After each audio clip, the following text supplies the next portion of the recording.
Have you noticed how earning more doesn't always bring a sense of direction? Have you felt moments where money is coming in, yet something still feels unsettled beneath it? Do you ever sense that the chase itself becomes louder than the reason for chasing? Have you observed how effort increases but clarity doesn't always follow with it? Do you find that focusing on income can quietly replace deeper questions about structure and purpose?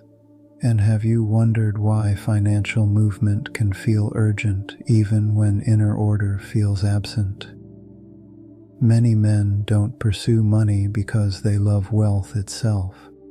They pursue it because it promises relief from uncertainty, from comparison, from the feeling of being behind. But without inner order, money becomes motion without orientation, and movement without direction rarely brings stability. Many men move through their days with a steady sense of urgency, not panic, not desperation, just a quiet pressure to keep earning, improving, accumulating. From the outside, it looks functional, even successful. There is movement, there is output, there is progress on paper, yet internally something feels unsettled. The effort does not seem to rest anywhere. Income rises, but clarity does not. Opportunities multiply, but direction remains vague. What often goes unnoticed is not the pursuit of money itself, but the condition in which it is pursued. Money becomes the focus before order is established, before attention is steady, before identity is clear, and so the chase continues, not because it is deeply chosen, but because stopping would require facing the absence of structure underneath it. This is not failure. It is a common pattern among capable, driven men who were taught how to work, but not how to orient themselves. Money is not only a practical resource, it is also a psychological object. For many men, it becomes a stand-in for order, a way to impose coherence on internal uncertainty. Earning feels measurable, progress feels visible, numbers give the impression of control. When inner structure is weak, money offers a temporary sense of alignment. It answers questions without requiring them to be fully examined.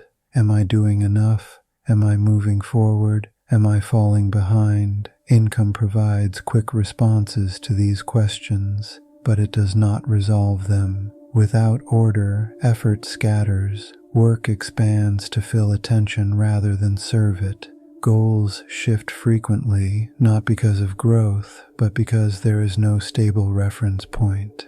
This is why some men remain restless even as they succeed. The problem is not ambition, it is orientation. Order is not rigidity, it is the quiet arrangement of priorities, energy, and limits. When order is absent, money becomes the organizing principle by default. Decisions bend toward what pays more, faster, or louder, not because it is meaningful, but because it provides momentum. Over time, this creates a subtle inversion. Life begins to orbit earning instead of earning serving life. Discipline becomes reactive. Focus becomes narrow and brittle. Rest feels undeserved rather than restorative. What is often described as drive is, underneath, a form of tension, a pressure to maintain motion because stillness would reveal disarray. This is why accumulation does not bring ease. It was never addressing the root condition. Order cannot be outsourced to income. It must exist before money can take its proper place. Without it, even success feels unstable, like standing on a moving surface that never fully settles. Order is an internal condition before it is an external one. It shows up as coherence between thought, action, and restraint, as the ability to decide not only what to pursue, but what to leave untouched. When a man lacks this coherence, money absorbs his unresolved questions. It becomes a way to delay clarity while appearing productive.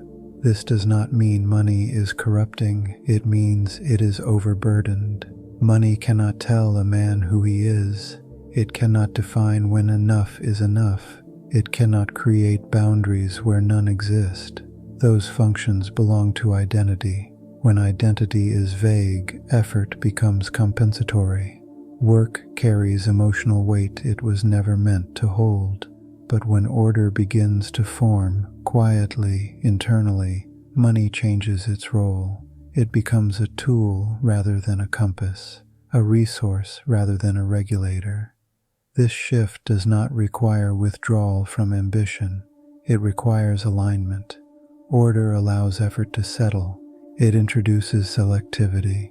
Not everything needs to be pursued simply because it is available. With order, restraint stops feeling like loss. It feels like precision. This is where discipline becomes sustainable, not enforced, not tense, but integrated. A man with order does not need to constantly justify his pace. He is not driven by comparison or urgency. His movement has weight, not haste. Money earned in this state carries less psychological noise. It does not need to prove anything. It does not need to stabilize identity. It simply supports a life that already has shape. Many men believe they are chasing money. What they are often chasing is relief from inner disorder. Money promises structure, certainty, and permission to rest, but it cannot deliver these on its own. Order is quieter than ambition, less visible than success, but far more decisive. When order is present, effort feels contained. When it is absent, effort feels endless. This is not a call to slow down or step away. It is an invitation to notice what is missing beneath the motion. Not everything that accelerates progress creates stability. Not everything that pays well brings clarity. A life gains weight not from how much it accumulates, but from how well it is arranged. When order comes first, money finds its place. And when money finds its place, the mind grows quieter, not empty, just steady.